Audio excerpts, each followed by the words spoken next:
Assalamualaikum warahmatullahi wabarakatuh. Tabi pun berjumpa lagi dengan saya di Bincang Ahmadi. Kali ini saya akan bersama dengan Ibu Yance BJ Kese SPDSD. Beliau adalah staf pengajar di SD Negeri 3 Waingapu, sekaligus pegiat literasi di Kabupaten Lampung Barat. Ya, saya panggil Ibu Yance BJ Kese. Oke, selamat pagi. Selamat pagi, apa kabar Bu? Baik sekali. Ya, Ibu dilahirkan di Manado ya? Manado, betul sekali. Tahun 1971, jadi senior ini. Itulah ya. Pada 19 Januari 1971. Kemudian beliau merantau ke Lampung Barat dari tahun 93. 1993. Sebelum gempa. Sebelum gempa ya? Gempa. Sudah 27 tahun. 27 tahun ya. Lumayan. Mengabdi sebagai guru. Sekarang sudah 27 tahun jadi guru. Kemudian Sempat jadi kepala sekolah satu periode. Kemudian Bu Yance ini aktif di tim GLD Kabupaten Lampung Barat sejak pelantikan 2018 ya. 2018 September 2018. Kemudian aktif menulis Sejak 2018 media guru ya, media guru. Kemudian produktif menulis. Jadi sudah ada 16 buah buku, 1 karya mandiri dan 15 karya antologi. Kemudian aktif juga ikut lomba. Dari 9 kali ikut lomba, 6 kali diantaranya menang. Itu pencapaian luar biasa. Jadi 3 kali gagal. 3 kali gagal. 3 kali itu bukan gagal mungkin, tertunda. Jadi Bu Yance ini sangat patut untuk ditiru kalau menurut Ahmadi di kalangan pendidik ya, pendidik di guru. Kemudian pada 24 September kemarin, pada ulang tahun Lampung Barat ke-29, Ibu Yance ini menerima penghargaan dari Bupati Lampung Barat sebagai guru kreatif. Guru kreatif di masa pandemi COVID-19. Luar biasa. Tepuk tangan dulu nih. Luar biasa ya pencapaian ini. Surprise banget. Surprise. Selang berapa hari kemudian? Jadi narasumber webinar berskala nasional dari media guru. Narasumber tentang pejuang literasi. Pejuang literasi. Jadi pesertanya itu siapa? Pesertanya itu kebetulan dari Sumatera semua. Pesertanya itu seluruh Indonesia. Seluruh Indonesia. Bahkan live di YouTube. Luar biasa. Dalam 5 jam sudah ditonton 1.400-an. Dan yang Ibu sampaikan itu tentang literasi masyarakat. Literasi masyarakat di Lampung Barat. Iya, giat saya di literasi masyarakat. Ini pengenalan kita pembuka untuk Bincang Ahmadi kali ini. Saya berfokus sebenarnya dengan penghargaan tadi. Penghargaan guru kreatif tadi. Sekarang kan sejak Maret kita minggu kedua kita diminta untuk PJJ dan belajar online daring. Apa pandangan Ibu sebagai pendidik terhadap PJJ? Sebelumnya mungkin kita tidak pernah menyangka, tidak pernah memprediksi bahwa suatu saat seperti ini kehidupan kita termasuk dunia pendidikan akan ada masa yang sekarang kita alami, masa pandemi COVID-19 yang mengharuskan seluruh kegiatan aktivitas kita itu terbatas. Dan salah satunya dunia pendidikan, kita tidak pernah menyangka bahwa tidak ada aktivitas belajar di dalam kelas, tidak bersekolah, dan itu harus dilakukan jarak jauh. Jadi kemarin itu sempat heboh ketika Pak Nadiem jadi menteri ya, karena ada candaan di media sosial bahwa jangan-jangan semua bakal online katanya. Kenyataan beberapa bulan berikutnya. Benar. Kita tidak pernah memprediksi keadaan seperti itu, dan apa yang dicandai oleh orang-orang tentang menteri kita itu menjadi kenyataan. Dan kita sebagai pendidik tentunya tidak mungkin berdiam diri dengan situasi seperti ini. Nah, disinilah kita semua dituntut untuk action. Ini tentunya di Lampung Barat kan ada tantangan tersendiri ketika Benar. kita berdaring. Ya. PJJ beda dengan Bandar Lampung misalnya, Iya. atau apalagi Jakarta ya. Oh, Tentunya ada tantangan-tantangan. ada tantangan, hambatan, kendala itu pasti ada di dalam proses pembelajaran jarak jauh. Menurut saya pertama tantangan, kendala pertama atau hambatan yang pertama adalah SDM, sumber daya manusia. Artinya dari guru itu sendiri punya permasalahan. Kemudian kedua, dari guru, kemudian dari siswa, dan dari orang tua. Jadi SDM guru atau pendidik, siswa, dan orang tua ini pasti merupakan salah satu kendala yang pertama. Kemudian kendala yang kedua tentunya adalah fasilitas atau sarana pendukung PJJ. Kenapa saya katakan SDM? Karena dengan pembelajaran jarak jauh, disinilah akan terlihat bagaimana seorang pendidik dengan kapasitas kemampuan yang dia miliki untuk memberdayakan itu sehingga proses pendidikan pembelajaran jarak jauh ini bisa terlaksana dengan baik. Satu, penguasaan teknologi.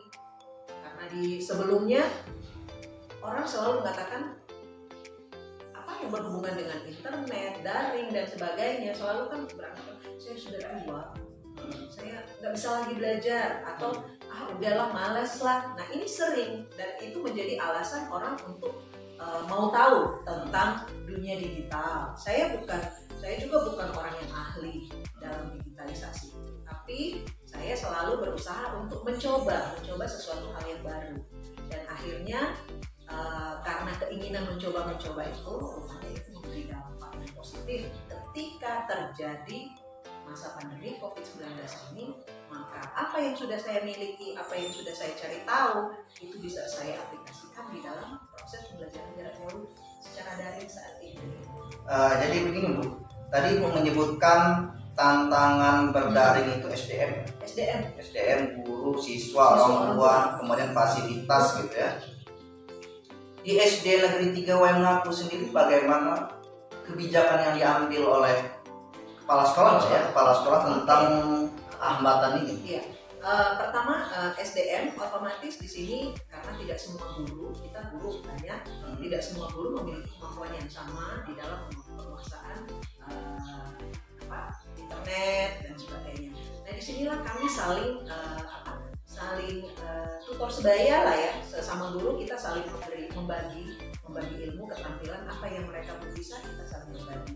Kemudian itu dari SDM-nya sehingga artinya guru lain pun bisa menggunakan daring di dalam pembelajarannya.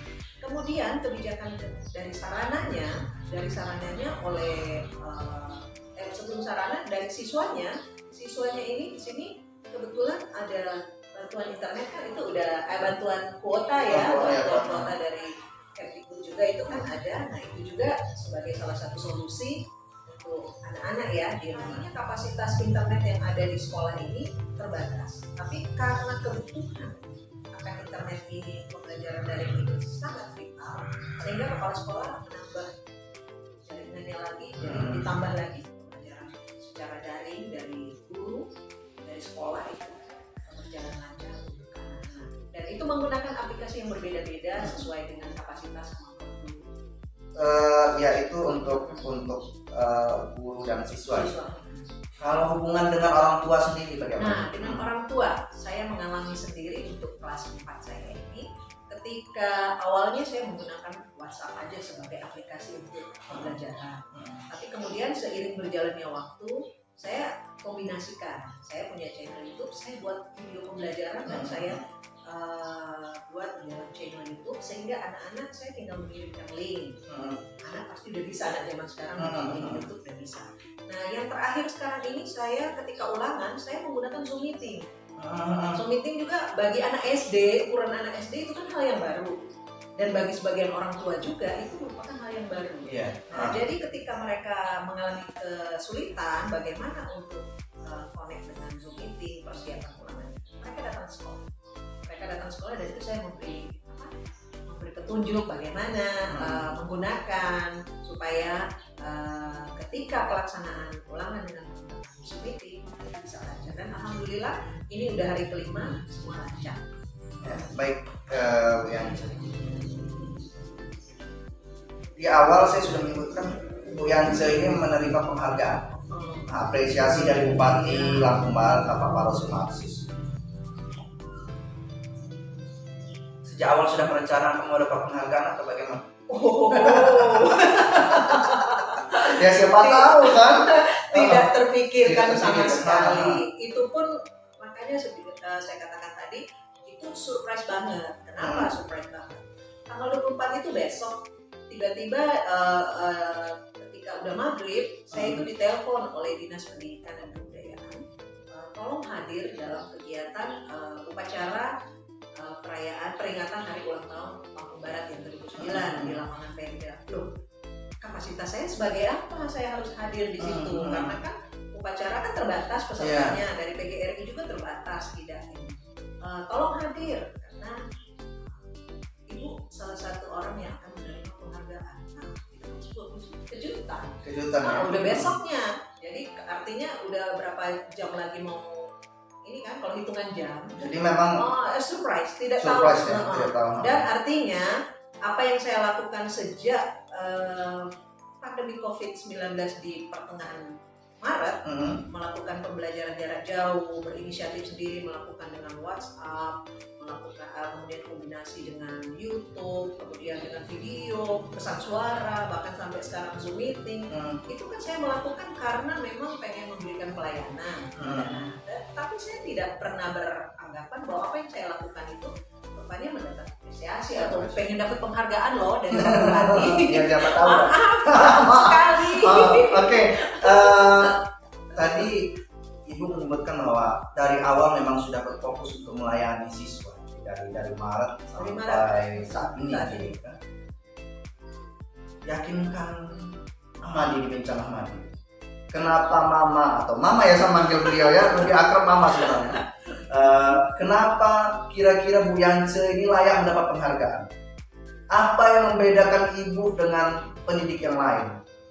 Minimal yang Ibu yakini begitu ya. Yang saya yakini mungkin satu ya, ketika Maret sampai sekarang Oktober, oke lah Oktober saya tidak ikut sampai September, proses daring pembelajaran daring jarak jauh saya lakukan ya karena memang dari hati karena kita mendidik ya. Kemudian ada di bulan Juni itu saya mengikuti lomba menulis media guru yang setiap bulan ada lombanya itu saya ikut. Temanya itu adalah jurus belajar daring anti garing.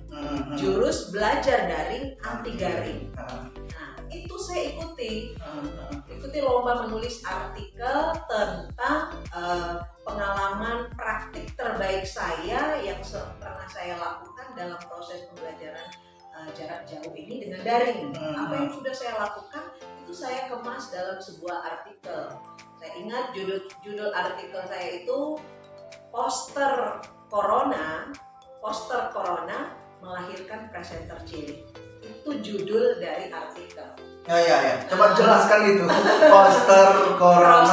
Poster corona melahirkan presenter cilik. Nah, artikel itu saya ikutkan lomba di Juni dan puji syukur pada Tuhan, saya termasuk di 123 pemenang di buku jurus belajar daring anti daring, dan saya salah satunya yang memenangkan perlombaan. Baik Bu, saya tertarik dengan poster corona melahirkan presenter cilik.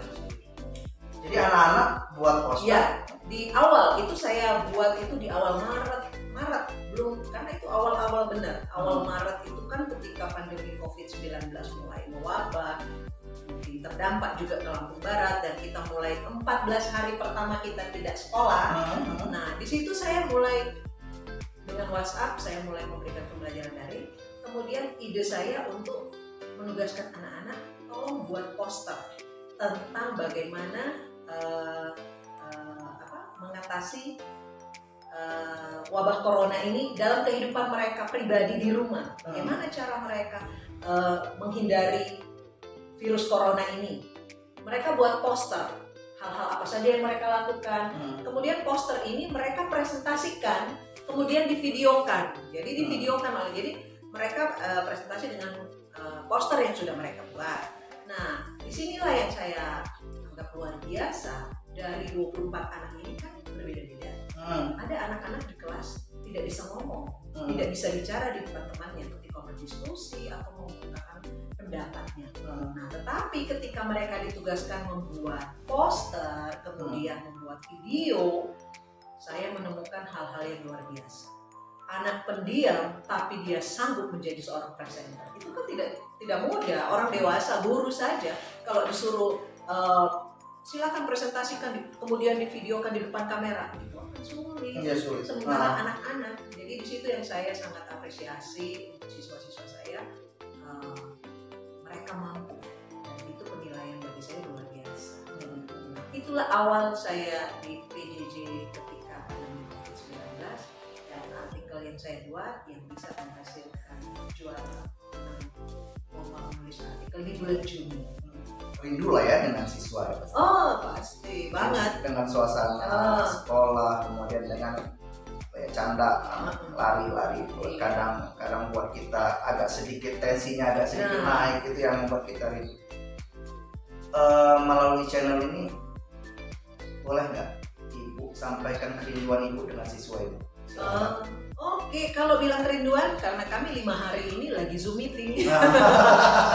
Ya, Zoom meeting. Jadi mereka itu saya wajibkan berseragam ketika melakukan ulangan nilai tengah semester, dan mereka juga kemarin itu sudah sempat bercanda lewat Zoom meeting. Nah, artinya sedikit kerinduan sudah terobati ketika 5 hari sampai hari ini kami bisa bertemu lewat Zoom meeting. Tetapi tetap saja sebagai guru, dan saya pastikan juga siswa pasti merindukan suasana di dalam kelas, bertemu dengan gurunya, iya kan? Ya, jadi hanya pada kesempatan ini mungkin saya hanya memberi semangat kepada anak-anak, walaupun pembelajaran jarak jauh secara daring, tetapi jangan dianggap sepele. Kalian harus serius dan harus mengikuti semua apa yang diberikan oleh gurunya, termasuk ibu, memberikan pembelajaran lewat daring melalui WA, melalui YouTube, melalui Zoom meeting. Itu selalu harus ditanggapi dengan serius, dilakukan. Kemudian tugas-tugasnya itu kan luring, tugas mereka luring, sering sekali dibawa ke sekolah oleh orang tua, karena siswa dilarang. Untuk SD Negeri 3 yang mengaku dan SD lain mungkin juga melakukan hal yang sama. Siswa dilarang ke sekolah. Jadi orang tua seminggu sekali orang tua yang datang sesuai jadwal hari Kamis kelas 4 itu orang tua yang akan tugasnya tukar buku, kemudian dikoreksi, kemudian diambil, tukar selama seminggu seperti itu. Jadi mudah-mudahan dengan video channel YouTube dengan Bincang Ahmadi Bincang Ahmadi ini dengan seorang ini juga luar biasa loh, anak muda yang luar biasa ya. Sudah agak tua. Tetapi wah, multi talent. Di video ini hanya seperti tadi katakan, tetap semangat walaupun kita tidak dapat muka ruang kelas, tetapi belajar jarak jauh ini tetap kita harus tanggapi dengan semangat dan terus ikuti, jangan sampai tidak, karena penilaian itu kan tetap berlangsung. Iya, mungkin prediksinya sampai naik kelas nanti. Ya Bu, kita sampai di pamungkas ya, di terakhir. Ini yang mengganjal selama ini buat Ahmadi dan mungkin pemirsa ya, penonton channel ini. Apa motivasi Ibu mengabdi dengan totalitas, sedangkan Ibu itu rantau, orang rantau di Lampung. Artinya secara dan nggak ada hubungannya sama Lampung Barat gitu kan? Nah, apa yang menjadi motivasi terbesar Ibu? Kalau makanan menggugah selera. Saya sengaja nggak ngasih contekan yang ini sebelumnya. Benar. Nah, satu, saya punya moto hidup. Ya kan? Setiap orang punya moto hidup. Moto hidup saya adalah hidup menjadi. Artinya apa yang saya lakukan, apa yang bisa saya lakukan, saya berikan, itu setidaknya bisa menjadi berkat untuk orang lain, orang, daerah, itu bisa. Karena moto hidup saya adalah hidup menjadi berkat. Dan kedua, Barat sudah menjadi tanah air beta yang kedua. Karena kalau dihitung 27 tahun dengan kota di mana saya dilahirkan, lebih banyak saya berada di Lampung Barat. 27 tahun. Sementara saya di kota kelahiran saya Manado, saya hanya dilahirkan, dibesarkan sampai usia umur 22 tahun. 22 tahun saya sudah merantau ke Lampung Barat. Luar biasa. Jadi Lampung Barat adalah tanah air beta yang kedua yang tidak untuk saya lupakan. Karena di sini banyak hal pengalaman hidup yang saya dapatkan. Oke, terima kasih Bu Yance, seorang guru kreatif, inspiratif, pegiat literasi, ibu rumah tangga juga. Ya, dong. Dengan segudang prestasi yang luar biasa. Beliau punya moto hidup tadi, hidup menjadi berkat. Kemudian bagaimana beliau mengajak semua siswa-siswa SD Negeri 3 Waingaku khususnya dan umumnya semua pelajar yang melaksanakan PJJ tetap ikuti, tetap bersemangat, karena kita tidak tahu sampai kapan ini, sampai kapan pandemi ini akan berakhir. Doa kita bersama disegerakan selesai. Dan ada satu kelupaan tadi, bukan hanya siswa, dukungan orang tua. Dukungan orang tua, ya, luar biasa. Orang tua menjadi Ya, pendukungnya. terima kasih untuk orang tua siswa dimanapun berada ya. Cukup sekian, Bu Yance, terima kasih. Maaf sudah mengganggu ini, luar biasa. Saya senang sekali bisa ada di channel YouTube ini. Demikianlah bincang Ahmadi kali ini. Semoga bermanfaat untuk kita semua. Terima kasih. Assalamualaikum warahmatullahi wabarakatuh. Tabi pun.